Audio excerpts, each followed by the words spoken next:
You've been following the Justin Baldoni, Blake Lively thing? Bro, Blake Lively, talk about ruin your reputation, and Ryan Reynolds. Yeah, they f***ed up. Ryan's trying to get out of it now. He's trying to get out of the lawsuit, and they're like, you were a key part of this. This is what you get, though. This is what you get. You're trying to fucking ruin a guy's livelihood by using the Me Too movement? Because they were trying to take over the movie. Yeah. They were trying to take over the movie and the whole franchise. He owned the franchise. The whole thing's crazy. Point did it become clear to you that Blake Lively was the aggressor in this now epic showdown? Was it right after was it when Baldoni dropped the countersuit? Was it when Brian Friedman put up the website with the 170 pages and all the text? Or was it right away when the Times wrote? Right away. I've always had an intuition about her, and I've always had an intuition about Taylor Swift and like the branding of the nice girl stuff. The internet is on fire after Joe Rogan went off on Blake Lively and Ryan Reynolds in a way that has left fans and Hollywood insiders buzzing. You might want to grab some popcorn because this drama could bring down two of Hollywood's biggest stars. Joe didn't hold back on his podcast, throwing major shade at the couple and taking sides in a nasty legal battle that could change everything. Justin Baldoni lawsuit should be ashamed of yourself, right? Now, you know, Blake Lively played in a movie that I've watched from the 42nd minute on 50 times. And it's called, what is the name of that movie? What is the name of that movie? Now, I've watched this thing so many times. What is the name of that movie? It's Age of Adeline. Okay, I've watched that thing some. Thank you, Kelly. Age of Adeline, right? My favorite movie. It's such a great movie with her and Harrison Ford. It's a phenomenal movie. Here's the deal. Justin Baldoni, the star and director of It Ends With Us, has found himself in the middle of a massive showdown with Blake and Ryan. Joe Rogan, being Joe, is siding with Baldoni, claiming that Blake and Ryan tried to use the Not Me Too movement to take over the movie. According to Joe, they were trying to hijack not just the film, but the entire franchise, something Baldoni has worked years to build. And now, with accusations flying left and right, the drama could cost Ryan Reynolds his Deadpool career. With this one here, to me, when I think about what happened with Amber Heard and what was the other guy? Johnny Depp. Johnny Depp. This is such an important story. I know you don't give a shit about it, but this is such an important story. Because if they would have won against him, a guy whose dream was to be a Hollywood actor, producer, director, they could have crushed his career if they would have won. And they tried to do that. There was... We do have It Starts With Us, so I'm hoping to see you back in the double duty role. I think there are better people for that one. On the Joe Rogan Experience, Rogan didn't just speak his mind. He dropped receipts. Joe claims that Justin has the proof to back up his side of the story, including text messages that show Blake Lively allegedly inviting Justin to her dressing room while she was breastfeeding. Sounds like an innocent text exchange, right? Justin. I think Blake Lively's ready to direct. That's what I think. So, yeah. Justin said he doesn't know if he'd be game to direct the next one, but perhaps Blake would. Is that something that you would entertain? Oh, absolutely. I think that whoever decides to take charge of the next one would do it justice. But, you know, it's a lot of people to get the same schedules together again, so we'll see. Oh, absolutely. She's so capable of that. She is a powerhouse. She could do literally anything. Well, the details are much darker. Joe says this is the moment where we're witnessing the slow death of the Me Too movement as it's being used for all the wrong reasons. But it doesn't stop there. Joe's not just calling out the actors, he's calling out their image. Blake Lively, once known as Hollywood's darling, has seen her pristine reputation shatter. As being like this really sweet, nice guy. Yep. And then it's like, all right, Dude, enough. he posted the receipts. Oh, he's the like, oh, receipts are remember our crazy. text exchange? Well, how about he told him to come into the dressing room while she was breastfeeding? With fun And then eyes. part of the complaint was that he came into the dressing room while I was breastfeeding.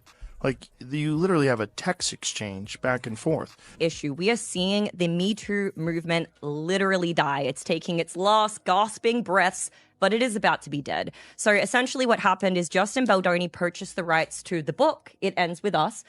He is the producer, director, and one of the lead actors in it. And when he brought on Blake Lively to play his partner, the co-lead, in a movie that is a very heavy topic about domestic violence, she took over every single aspect of the movie. Her image, always polished, always relatable, is beginning to crack under the weight of these allegations. The internet's reaction? Swift and unforgiving. Fans have been digging into Blake's past, highlighting the inconsistencies in her story. Blake's been silent, and we all know in Hollywood, silence speaks volumes. That silence is doing her no favors. Enter Stephanie Jones, the powerhouse behind Blake Lively's public persona. But somebody else who is very connected to this reached out and said, Candace, you're 90% there. You're just missing one thing. And I'm beginning to wonder, and listen, full speculation, no proof, for him to go that crazy, did something happen between Justin Baldoni and Blake Lively? That's my question. I'm a man, and this is a story that is told through the lens of a woman. And especially when it relates to intimacy scenes and to scenes where there is a mix of intimacy and violence, I wanted to make sure that those scenes had a female gaze.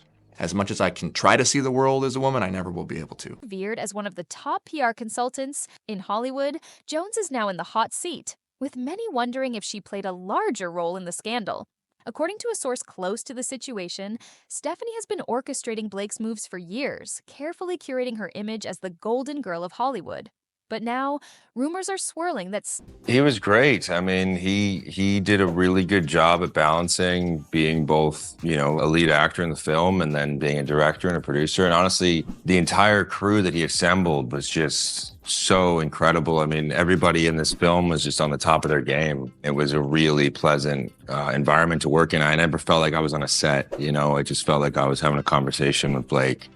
And I think you can feel that. Stephanie may have been feeding Blake bad information and manipulating the media narrative. Did she intentionally push Blake into a messy battle with Justin Baldoni? Or was she simply trying to protect her client's career at all costs? Meanwhile, Ryan's in full defense mode. The problem? It's too late for him to play the quiet. Charming guy who lets the media do its thing, fans are now questioning every little thing. Why did Ryan react to Joe's comments? What's he hiding? It's a dangerous game in Hollywood, and once that doubt starts creeping in, there's no going back. Ryan's usually the one playing the PR. And this is a story that is told through the lens of a woman. And especially when it relates to intimacy scenes and to scenes where there is a mix of intimacy and violence, I wanted to make sure that those scenes had a female gaze. As much as I can try to see the world as a woman, I never will be able to. And then when it came to bringing on a stunt coordinator, it was important to me that it was a woman. We brought on Lauren Shaw, and we all worked together to figure out, well, how can the intimacy of this and the violence kind of work together? How can we make sure everyone feels safe?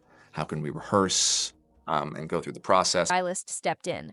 Anna, who's been working with Ryan for over a decade, shared private messages with the press, showing that Ryan had been attempting to distance himself from Blake. In these texts, he expressed his concern about the backlash and how it might affect their personal and professional lives. Fans are now wondering if Ryan's pulling away from Blake because of more than just the drama. Could their relationship be in jeopardy too?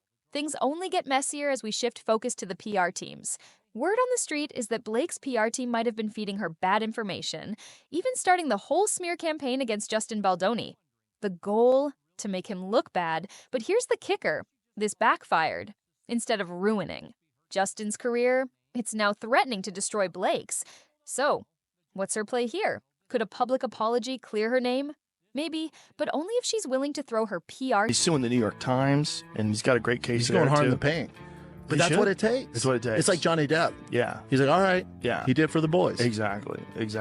You got to do it. You're like, nah, man, I ain't going out like this. Yeah, especially a guy like that. It was like known as being like this really sweet, nice guy. Yep. And then it's like, all right, Dude, enough. he posted the receipts. Oh, He's like, oh, receipts are remember our crazy. text exchange? Well, how about she told him to, to come into the dressing room while she was breastfeeding? The fun And then ass. part of the complaint was that he came into the dressing room while I was breastfeeding.